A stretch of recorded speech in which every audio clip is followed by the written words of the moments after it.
Un buen día, bienvenidos al Inter-American Institute for Democracy este miércoles 12 de agosto del 2026. Dentro de las actividades del Inter-American Institute for Democracy, el día de hoy tenemos la conferencia titulada Geopolítica en las Américas, que será dictada por el doctor Carlos Sánchez Berzaín. Este es un evento realizado en conjunto con el Inter-American Institute for Democracy y el Consejo Interamericano de Comercio y Producción de Panamá, a quienes enviamos un cordial saludo y agradecemos los valiosos aportes que vamos a tener el día de hoy. Mi nombre es Francisco Endara y les doy la más cordial bienvenida. El Inter-American Institute for Democracy es una entidad privada sin fines de lucro, es un think tank de los Estados Unidos, cuyo objetivo es la promoción y difusión de los valores de la libertad, la democracia, los derechos humanos y la institucionalidad en las Américas. Está constituido por académicos, políticos, profesionales, trabajadores, empresarios, hombres y mujeres de distintas nacionalidades. Para la conferencia de hoy, Geopolítica en las Américas, invito a tomar la palabra al doctor Carlos Raúl Moreno. El doctor Moreno es un destacado y connotado abogado de Panamá. Fue viceministro de la Autoridad Marítima de Panamá, presidente de la Comisión de Servicios Internacionales del Colegio de Abogados de Panamá y actualmente es presidente del Consejo Interamericano de Comercio y Producción de Panamá. Bienvenido, doctor Moreno. Muchas gracias, estimados amigos del Instituto Interamericano para la Democracia. Hemos tratado de organizar esta reunión en conjunto para efectos de analizar el problema de la democracia y la geopolítica, cómo afectan a Hispanoamérica. Y para esto nadie mejor que el doctor Carlos Sánchez Berzaín, que tiene vasta experiencia y conocimientos académicos. El doctor Berzaín ha sido ministro de la presidencia en Bolivia 2 veces, ha sido ministro de gobierno, ha sido ministro de seguridad, diputado, autor, tiene títulos en sociología, en derecho y en ciencia política. El doctor Berzaín nos va a exponer sobre este tema y la visión que él tiene sobre todo las tensiones geopolíticas presentes y cómo éstas se relacionan con nuestro hemisferio en cuestión de lo que es libertad y democracia. Estamos muy complacidos de iniciar estas conferencias y esperamos que continúen. Mandamos un cordial saludo a CICIP Argentina, muy activo, y a su presidencia Bettina Bulgeroni, a la que hemos invitado a esta conferencia.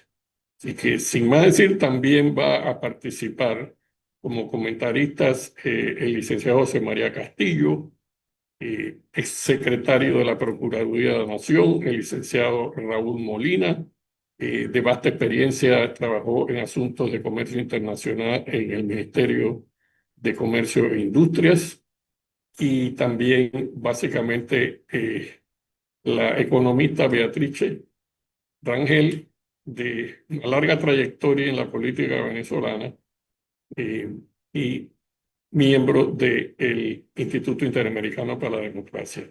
Dicho esto, no me queda más que darle la palabra a nuestro conferencista, doctor Carlos Sánchez Berzaín. Muchas gracias, doctor Moreno. Y a continuación vamos con la conferencia. La conferencia, como dijimos en un inicio, será dictada por el doctor Carlos Sánchez Berzaín. Doctor Berzaín es un destacado abogado y politólogo. Ha sido ministro de la Presidencia, de Gobierno y de Defensa, además de diputado nacional de la República de Bolivia. Actualmente también es escritor, catedrático y director del Inter-American Institute for Democracy. Bienvenido, doctor Berzaín. Gracias. Muchas gracias. Saludo especialmente al Consejo Interamericano de Comercio y Producción, a cuya iniciativa, junto con el Inter-American Institute for Democracy, damos esta conferencia hoy día para analizar la geopolítica en las Américas. La geopolítica en las Américas hoy día, agosto del año 2026. Empezamos diciendo el concepto de geopolítica. Por geopolítica se entiende el conjunto de ideas o el método de análisis y su aplicación respecto a lo que es el tema de la geografía y la política.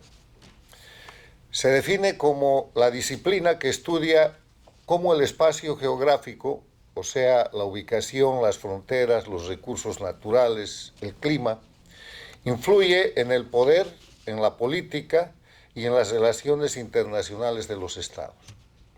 Hay que recordar que la geopolítica es la herramienta clave para comprender los conflictos, las alianzas y las estrategias globales. Se han dado innumerables conceptos de geopolítica, pero resulta interesante recordar el que da Yves Lacoste cuando dice que la geopolítica es todo hecho que se refiere a las rivalidades de poderes o de influencia sobre territorios y las poblaciones que los habitan. Este concepto práctico de geopolítica nos lleva a hacer un análisis histórico de cómo la geopolítica se ha movido a través de la historia en las Américas. Para eso vale la pena volver a un poco más de 200 años atrás, cuando los países latinoamericanos estaban en proceso de constituirse como repúblicas, como estados independientes, liberándose de los países coloniales en Latinoamérica.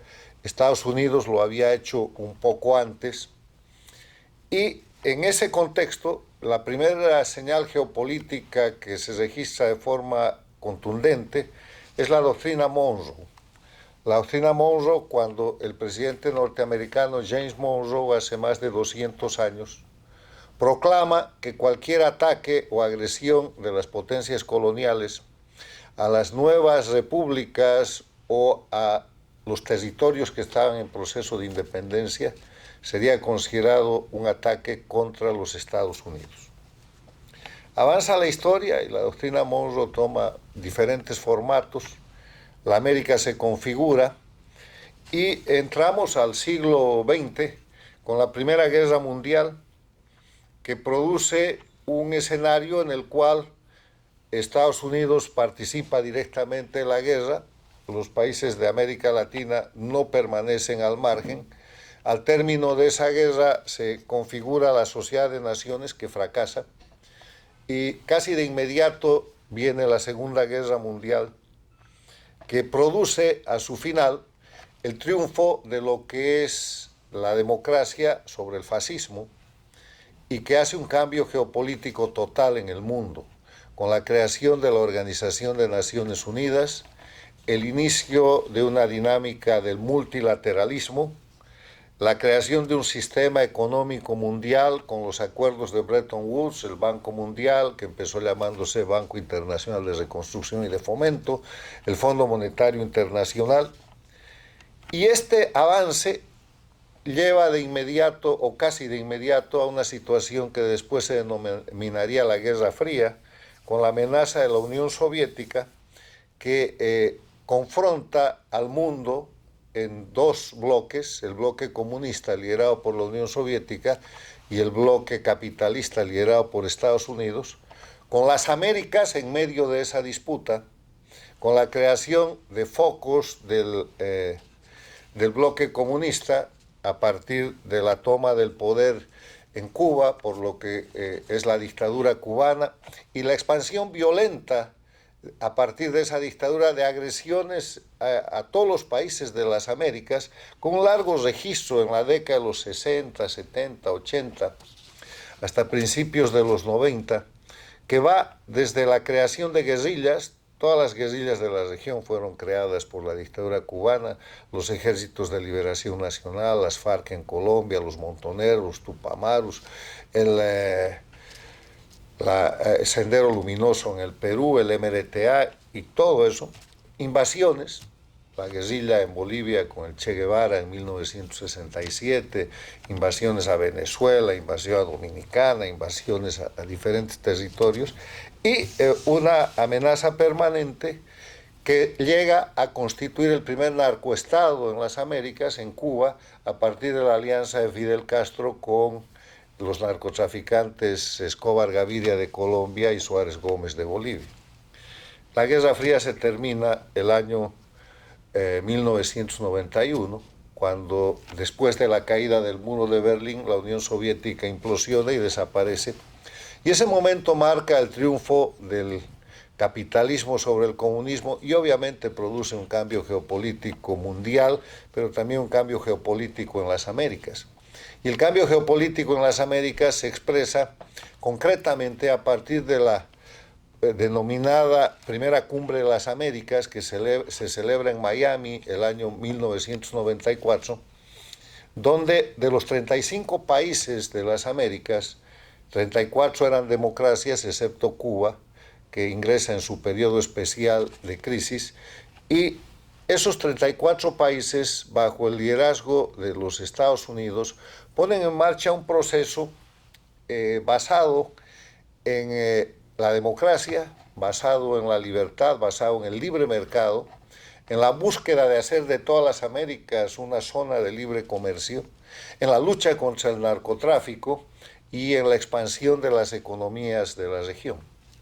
Este proceso, que va durante toda la década de 1990, la última década del siglo pasado, tendrá entre sus resultados importantes la Carta Democrática Interamericana, que se firma y aprueba el 11 de septiembre del año 2001 en Lima, Perú, y que proclama la democracia como un derecho de los pueblos de las Américas que los gobiernos tienen la obligación de promover y defender, en su artículo primero, y que establece en su artículo tercero los elementos esenciales de la democracia. O sea, la democracia en las Américas ya no está sujeta desde entonces a definiciones, a discusiones, tiene características de ser un derecho humano, un derecho fundamental, es mandatoria y tiene elementos esenciales. Este cambio geopolítico que produce la desaparición de la Unión Soviética y el triunfo del capitalismo sobre el comunismo al fin de la Guerra Fría, trae un ambiente de optimismo en las Américas y en el mundo, donde a partir de la democracia se cree que la dictadura de Cuba va a terminar por sí misma y que el siglo XXI va a ser el siglo de la democracia plena en las Américas.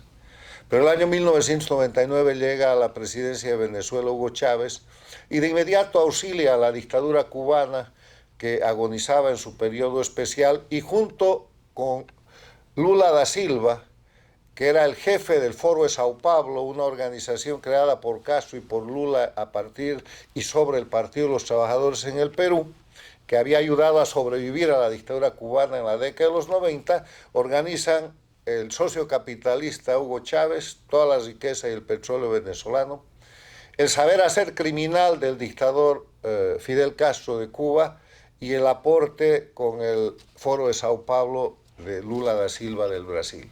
Y el siglo XXI empieza con esa sombra, que empieza llamándose populismo bolivariano, lleva rápidamente a la presidencia del Brasil a Lula. Ese populismo bolivariano evoluciona y hoy día se llama socialismo del siglo XXI. El Departamento de Estado, en un documento de la última semana del mes de julio de este año, lo acaba de denominar comunismo del siglo XXI, señalando a Cuba como su capital. Entonces, el siglo XXI, para las Américas, tiene además un momento importante de historia. El mismo 11 de septiembre del año 2001, cuando se aprobaba en Lima, Perú, la Carta Democrática Interamericana, Estados Unidos sufría el ataque en su territorio, el ataque terrorista, en las Torres Gemelas en Nueva York, en el Pentágono en Washington, y ese hecho termina por cambiar la política exterior de Estados Unidos. El presidente Bush II se vuelca a lo que denomina las guerras contra el terrorismo y abandona los acuerdos, los convenios y la presencia de Estados Unidos en la América Latina. Toda esa agenda tallada a partir de las cumbres de las Américas es objeto de una retirada norteamericana, y como en política, en geopolítica no hay nada, no hay espacio vacío, la naturaleza en general no tolera espacio vacío, alguien lo llena. empezamos a presenciar el crecimiento de China, el desmarque de diferentes bloques, que va a señalar al siglo XXI en su primera cuarta parte en unas Américas que tienen las siguientes características. Primero, el crecimiento del sistema dictatorial cubano a través de su expansión, creando dictaduras en Venezuela, en Bolivia, en Nicaragua, en el Ecuador con Correa. Segundo, en el marco de ese crecimiento, a partir de la jefatura de Cuba y Venezuela, la creación de en países democráticos de lo que yo denomino gobiernos paradictatoriales.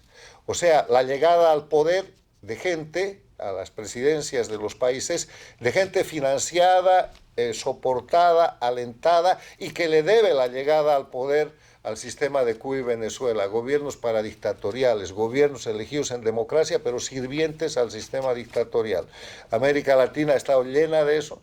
La Argentina con los Kirchner, el Perú con Toledo, el Paraguay con el obispo Lugo, el Uruguay con Pepe Mujica, Ecuador tuvo una dictadura con Correa, Colombia con Petro, de Chile se acaba de ir hace poco Boric, Centroamérica copada también de esa manera, el más notable gobierno paradictatorial, el de México con López Obrador y ahora con Sheinbaum, y obviamente el Brasil. Entonces eso produce el primer elemento, expansión de las dictaduras. Segundo elemento, creación de gobiernos paradictatoriales. Produce un liderazgo que se reconoce precisamente en Panamá el año 2015 en la Cumbre de las Américas, cuando el presidente de Estados Unidos, Barack Obama, reconoce el liderazgo del dictador cubano Raúl Castro pocos meses antes de reabrir relaciones diplomáticas entre Estados Unidos y Cuba.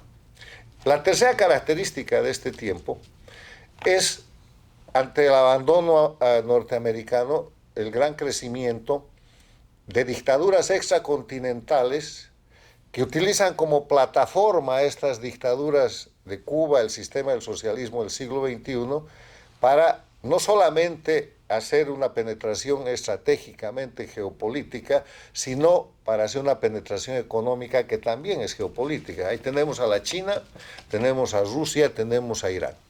La característica más importante, sin duda, es la penetración económica china, con la construcción y el desarrollo de grandes proyectos en diferentes países de las Américas, de Latinoamérica, y con una influencia política creciente que hace que la China se constituya en algunos países como el Perú, como el Brasil, en uno de los socios económicos principales.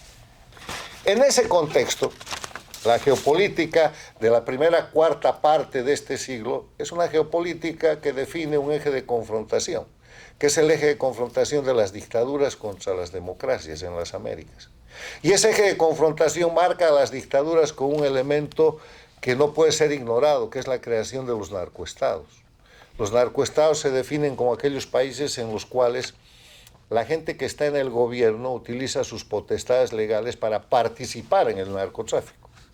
Y ahí tenemos a Venezuela, con Chávez y Maduro, Maduro ahora sometido a la jurisdicción de la justicia precisamente por narcoterrorista.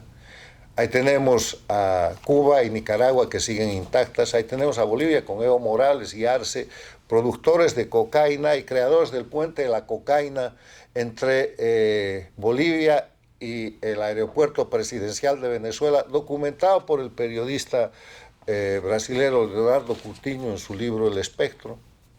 Ahí tenemos a Correa, creador del narcoestado. Todos estos narcoestados casi al mismo tiempo incumplen los convenios internacionales antinarcóticos, o sea, desconocen esa geopolítica diseñada a partir de la primera cumbre de las Américas de 1994, expulsan a la DEA, expulsan a los embajadores americanos, proclaman la legalización del narcotráfico y terminan siendo narcotraficantes.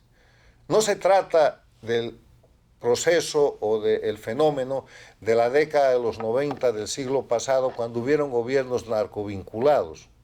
Un gobierno narcovinculado era un gobierno democrático que recibió financiamiento o que tenía penetración del narcotráfico. Ahí tenemos el caso de Colombia, muy notable en la última década del siglo pasado con el presidente Samper. Se trata de que de los narcovínculos en el siglo XXI se pasa al control de los estados y de los gobiernos por los narcotraficantes, y ahí nace el concepto de narcoestado, que influye a toda la región a partir de los principales narcoestados, que son Cuba, Venezuela ahora en desmontaje, Bolivia todavía como narcoestado, Ecuador en desmontaje y Nicaragua en ejercicio pleno junto con Cuba. En ese escenario, esta realidad geopolítica que les he mostrado históricamente, llega hasta el año 2025, o sea, hasta el año pasado. En Estados Unidos se produce el cambio de gobierno. El cambio de gobierno da la presidencia al presidente Trump 47, que había hecho su campaña a partir de la necesidad de hacer grande América otra vez, a Estados Unidos, y de recuperar la seguridad nacional de su país. Empieza con un conjunto de medidas que tienden a bloquear los elementos de guerra híbrida en Estados Unidos, pero todo eso se explica cuando Estados Unidos emite lo que se llama la Estrategia de Seguridad Nacional. Esto se publica en noviembre del año 2025. Y en la Estrategia de Seguridad Nacional, que muestra un enfoque para todo el mundo, la parte que se refiere a las Américas dice textualmente: Estados Unidos reafirmará y aplicará la doctrina Monroe para restaurar la preeminencia estadounidense en el hemisferio occidental y proteger nuestro territorio nacional y nuestro acceso a geografías clave en toda la región. Negaremos a competidores no hemisféricos la capacidad de posicionar fuerzas u otras capacidades amenazantes, o de poseer o controlar activos estratégicamente vitales en nuestro hemisferio. El corolario Trump a la doctrina Monroe es una restauración sensata y contundente del poder y las prioridades estadounidenses en consonancia con los intereses de seguridad estadounidenses. Eso es textual. Este principio, esta proclama que define no solamente la política interna, sino la política exterior de los Estados Unidos, explica los cambios geopolíticos que ya se habían producido entre enero y noviembre del 2025 y los que se están produciendo ahora y los que se van a producir. Porque textualmente este documento explica que y establece el principio de que Estados Unidos ha establecido y que ya vino aplicando de restaurar la preeminencia en las Américas para proteger su seguridad nacional. Y resulta que la seguridad nacional de Estados Unidos resulta siendo la seguridad nacional de todos los países del hemisferio, porque para Estados Unidos el hemisferio, lo que nosotros llamamos las Américas, abarca prácticamente toda la región. Es en el marco de este documento, es en el marco de esta política exterior de los Estados Unidos que se desarrolla en este tiempo, en nuestro tiempo, el cambio de la geopolítica en las Américas y se desarrolla la geopolítica en nuestra región. Coincidencias muy importantes. Vamos a releer e insistir en frases textuales de este documento. Negaremos a competidores no hemisféricos la capacidad de posicionar fuerzas u otras capacidades amenazantes o de poseer o controlar activos estratégicamente vitales en nuestro hemisferio. Sin mencionar, se refiere a China, a Rusia, a Irán. Y ya se han producido efectos notables sobre el particular y Panamá es un ejemplo, uno de los primeros ejemplos, porque el gobierno de Panamá ha cambiado o ha modificado los contratos que tenía sobre el canal de Panamá en aparente violación de los propios acuerdos del canal de Panamá con empresas chinas. Los chinos han desarrollado grandes capacidades y obras estratégicas en el Perú, tenían convenios con la Argentina, México, con grandes e importantes países de la región, y ese cambio geopolítico se está produciendo. El mensaje de los Estados Unidos es muy claro: China no. A partir de eso, Estados Unidos utiliza diferentes políticas y acciones de persuasión o de disuasión que van desde el manejo de los aranceles hasta operaciones clarísimas como la del 3 de enero en Venezuela, de extracción y captura del jefe del grupo narcoterrorista que detentaba el poder en Venezuela, Nicolás Maduro. Y la puesta en marcha de un proceso muy peculiar que es el desmontaje del narcoestado de Venezuela a través de sus propios mafiosos, los miembros de esa dictadura narcotraficante que son los que ahora tienen el gobierno. Los cambios geopolíticos son muy claros en materia de resultados electorales en la región. El ataque sostenido de parte de Estados Unidos con su operación Lanza del Sur, que empieza muy temprano en el 2025, para terminar con el tráfico o disminuir el tráfico de cocaína en lanchas en la zona del Caribe y en la zona del Pacífico, ha producido resultados importantes. Hoy día el Ecuador, con el presidente Noboa, encara el desmontaje del narcoestado que montó Rafael Correa y lo hace en alianza y en operación directa con el Comando Sur de los Estados Unidos. Estados Unidos en Venezuela ha neutralizado al jefe del Tren de Aragua a través de una operación cinética, lo ha eliminado.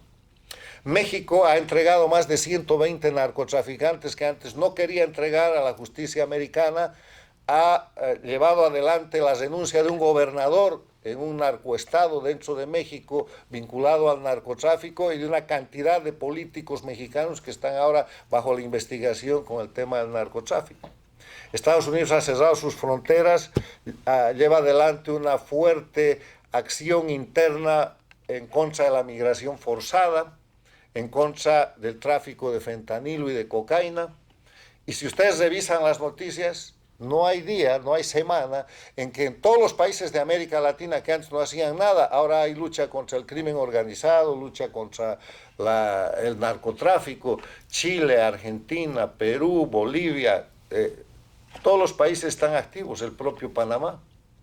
Y los resultados electorales, lo que la prensa llama en un mecanismo simplificado, la izquierda pierde contra la derecha, no es eso.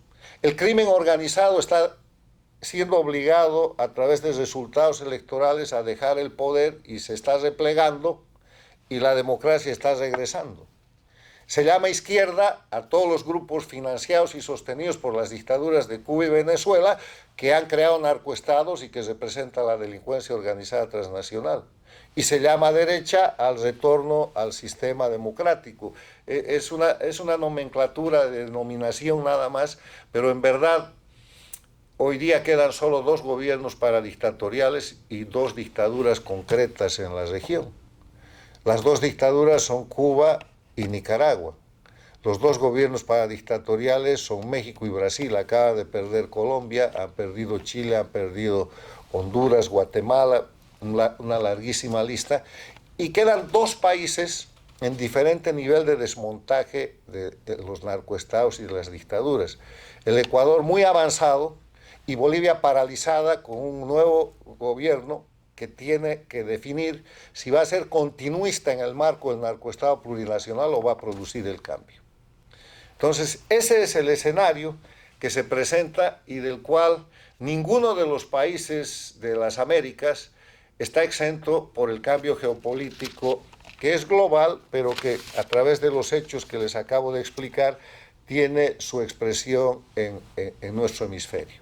Termino diciéndoles que la posición geoestratégica de las Américas, que la importancia de Latinoamérica radica no solamente en el posicionamiento geográfico, como el tema del Canal de Panamá, que es un punto estratégico de la geopolítica global, sino en los recursos naturales, minerales estratégicos, hidrocarburos, biodiversidad, energías renovables, agricultura y alimentos, que a partir del cambio de la estrategia de seguridad nacional de los Estados Unidos están señalando que no pueden ser objeto de posicionamiento de fuerzas, capacidades, activos estratégicamente vitales por parte de gobiernos o de regímenes de dictaduras extracontinentales como las de China, Rusia e Irán. Es ahí donde se está moviendo el curso de la historia.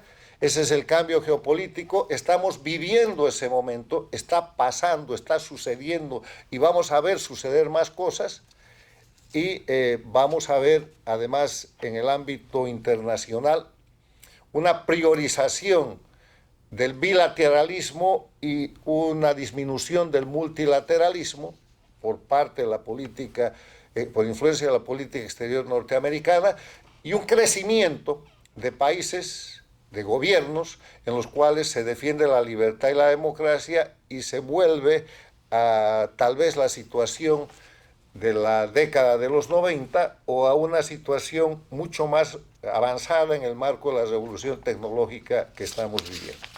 Ese es el tema de la geopolítica en las Américas y les agradezco mucho su atención y dejo a los comentaristas sobre la materia. Gracias. Damos las gracias al doctor Berzaín. Esa fue la conferencia Geopolítica en las Américas. A continuación, invito a tomar la palabra al doctor José María, a Beatriz Rangel. La señora Rangel es una muy destacada, una reconocida internacionalista con maestrías en Desarrollo Económico de Boston University y en Administración Pública de Harvard. Desde el año 94, la doctora Rangel ha desarrollado su carrera en el área de operaciones y consultoría. La doctora Rangel también es directora del Inter-American Institute for Democracy. Bienvenida, doctora Rangel. Muchísimas gracias, Francisco. Gracias también al CICIP de Panamá por invitarnos a este hito de reflexión necesario y conveniente sobre el tema de la geopolítica en nuestro hemisferio. Yo concuerdo con Carlos Sánchez Berzaín en que Estados Unidos, por razones geopolíticas, ha colocado nuevamente su mirada sobre el hemisferio occidental, pero no estoy tan segura de que el viraje estratégico vaya a ser aprovechado por las naciones de América Latina, porque salvo Panamá, donde durante los 70 años que he observado su desarrollo solo veo progreso, incluido su proceso de democratización, el resto de la región, incluidos los dos gigantes, que son Brasil y México, parece avanzar y cuando creemos que finalmente está a punto de alcanzar el desarrollo, retrocede política y económicamente. Para ponerlo gráficamente, con excepción de Chile, de Costa Rica, de Panamá, de la República Dominicana y del Uruguay, el resto de la región es completamente conguera. Le encanta dar 2 pasos hacia adelante y 1 hacia atrás. Esto nos lleva a pensar que el interés geopolítico de Washington será insuficiente si los países que son objeto de ese interés no asumen responsabilidad sobre 3 vertientes fundamentales del desarrollo. ¿Cuál es la primera vertiente? La primera, desde luego, es la libertad. En el momento en que comprendamos que la libertad es indispensable para crear riqueza y construir instituciones democráticas, entenderemos también que sin libertad no es posible desplegar plenamente la creatividad económica ni extraer de la savia de la soberanía todo el potencial de creación institucional. El segundo ingrediente, desde luego, es la transformación de la vida económica para llevarla del feudalismo actual al capitalismo. El ingrediente fundamental del capitalismo es la innovación y la innovación nace de la competencia. Sin competencia no hay innovación, sin innovación no hay mejora en la productividad y sin mejoras en la productividad habrá siempre una capa de la población condenada a participar únicamente en la economía informal. Y la informalidad es el nido de casi todos los males. De allí salen los ejércitos que emplea el crimen organizado. De manera que no importa cuánto interés tenga Estados Unidos en poner ejércitos para combatir ese crimen organizado, si constantemente seguimos produciendo ejércitos para ese crimen organizado en esas amplias capas de marginalidad que existen en toda América Latina. De allí emergen además cargas financieras para el Estado sin una contrapartida equivalente de ingresos. Y de la informalidad también brotan los vendedores de votos que sostienen a determinados liderazgos pseudodemocráticos. El tercer ingrediente para que el interés geopolítico de Estados Unidos se traduzca en progreso es la transformación de las élites, para que dejen de ser cargas feudales y se conviertan en verdaderos sujetos del desarrollo. Porque si eso no ocurre, volverá a suceder exactamente lo mismo que ocurrió con la Alianza para el Progreso, un programa en que Estados Unidos invirtió más que en el Plan Marshall y que 50 años después dejó como resultado que solo Chile hubiera construido una economía verdaderamente viable y pujante. La relación entre esfuerzo y retorno de la Alianza para el Progreso no parece justificar que Estados Unidos continúe dedicando recursos a un continente que persiste en mantener vivo un orden de características feudales. Termino señalando que los signos que hasta ahora observamos en el continente traen algún motivo para la preocupación. En Costa Rica, en El Salvador, en Ecuador y en Colombia, observamos poderes ejecutivos lanzados a debilitar instituciones democráticas fundamentales, como son el Poder Judicial, el Poder Legislativo y, desde luego, la libertad de prensa. Si el nuevo interés geopolítico de Washington pretende contribuir realmente al progreso del hemisferio, América Latina tendrá que hacer su parte. Ninguna potencia externa puede sustituir la responsabilidad de las sociedades latinoamericanas de construir libertad, de crear competencia, de desarrollar instituciones sólidas y de producir élites comprometidas con el desarrollo, no con su propia ventaja económica. De lo contrario, corremos el riesgo de repetir una vez más la historia, recibir recursos, oportunidades y atención estratégica del exterior para terminar reproduciendo internamente las mismas estructuras que nos han impedido avanzar. El verdadero desafío no es conseguir que Estados Unidos mire hacia América Latina. El desafío es estar preparados para aprovechar esa mirada. Muchas gracias. Damos las gracias a la señora Beatriz Rangel. A continuación, invito a tomar la palabra al doctor José María Castillo, desde Panamá. El señor Castillo es un reconocido abogado y además ha sido secretario de la Procuraduría General de la Nación. Bienvenido, doctor Castillo. Hola, hola. Eso de la Procuraduría fue en mi otra vida, ¿no? Como dije en un foro anterior que participé. La doctora Rangel me ha tomado gran parte de las ideas que voy a exponer y sobre todo hablando de que bien por Estados Unidos, por el cambio de mirar nuevamente a América Latina, cada elección donde desplazamos a un gobierno de izquierda es una alegría, pero también nos preguntamos que dentro de estos cambios positivos que se dan en América Latina, en cada nueva elección estamos en la zozobra de que esos gobiernos se reintegren nuevamente. Por ejemplo, nosotros amanecemos, todos los que estamos aquí, amanecemos mirando las encuestas de Argentina, cómo está Milei. A veces vemos que está estrecho, en estos días subió. A medida que se va acercando la fecha, pues estamos con la zozobra de que el kirchnerismo y el peronismo se instauren nuevamente en el gobierno de Argentina. Lo mismo pasa en los otros países que hemos mencionado y celebrado en la tarde del día de hoy. Entonces, ¿qué tenemos aquí? ¿Por qué pasa esto? Nosotros defendemos la economía de mercado, una economía que se tiene que dar en libertad, una economía ajena a oligopolios, a monopolios, a arreglos de precios, donde el mercado crezca en base a una competencia, como bien señaló la doctora Rangel. Sin embargo, en esa economía de mercado también hay que corregir deformaciones económicas, en este caso los oligopolios, los monopolios, pero también la corrección de deformaciones sociales. Y el rezago social es una deformación de la economía de mercado. O sea, la economía de mercado no debe funcionar con un rezago social importante que no dé acceso a esa prosperidad a la mayor parte de su población. Nosotros, desde la derecha, podemos hablar de desigualdad. Por ejemplo, para mí, que voy mucho a Colombia, Colombia es un país extremadamente desigual.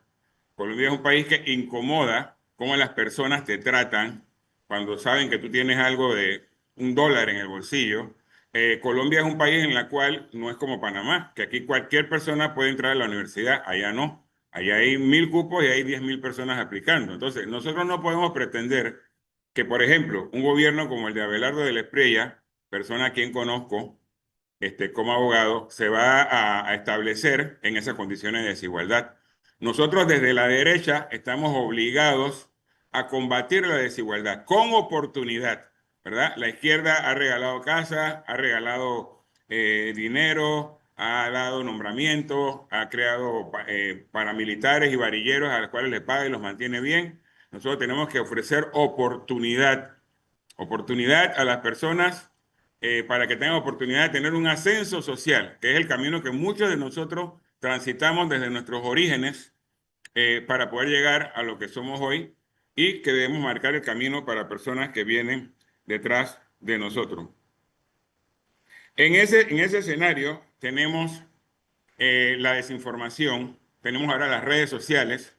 Las personas que les está yendo mal tienden a culpar a la persona que tiene dinero o tienden a culpar a la persona que piensan que le ha tomado su oportunidad.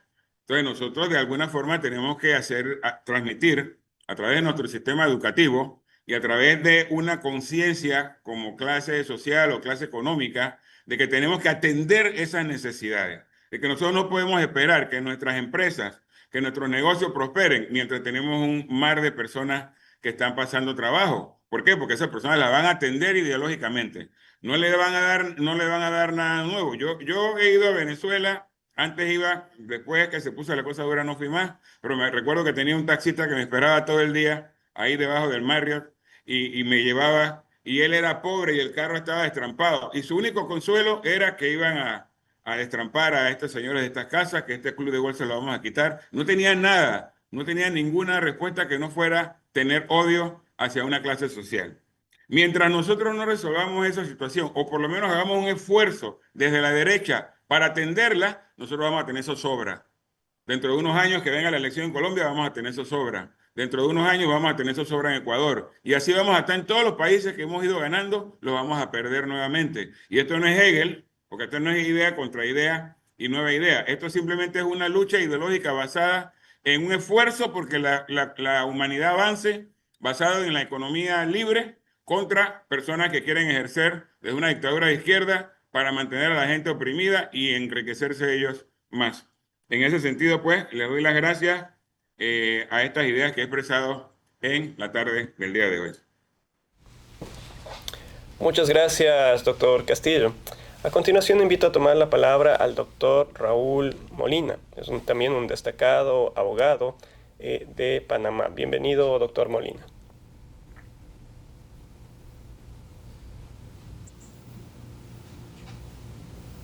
Buenas tardes. Quiero iniciar agradeciendo al doctor Carlos Sánchez Berzaín y a la señora Beatriz Rangel.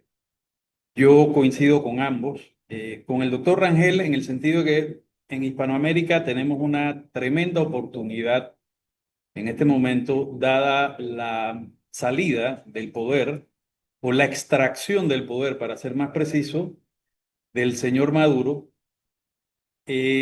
Dado los cambios políticos que se han dado con resultados electorales en Ecuador, en Chile, en Colombia recientemente, en Bolivia, pero sin embargo subsisten algunos problemas. Subsiste la presencia del señor Evo Morales atrincherado en la región de Chapare, en Bolivia.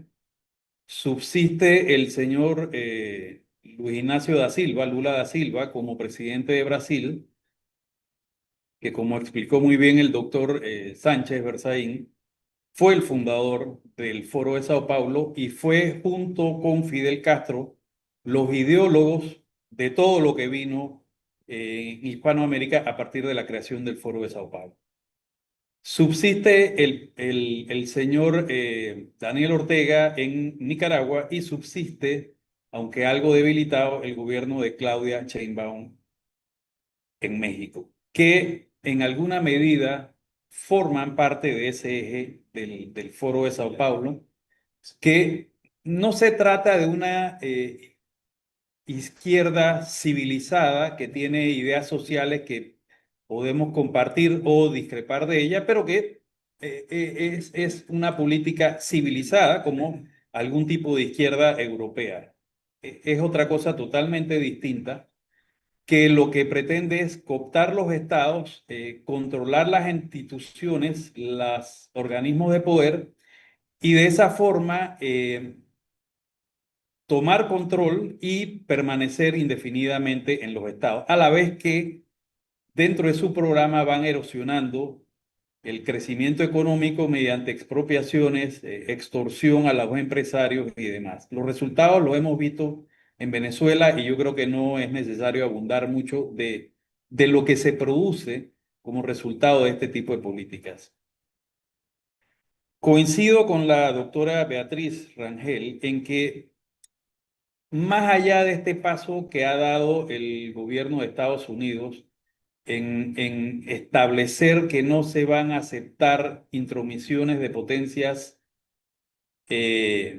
extraamericanas en nuestra región, y efectivamente eso tiene nombre propios, es Rusia, es China y es Irán.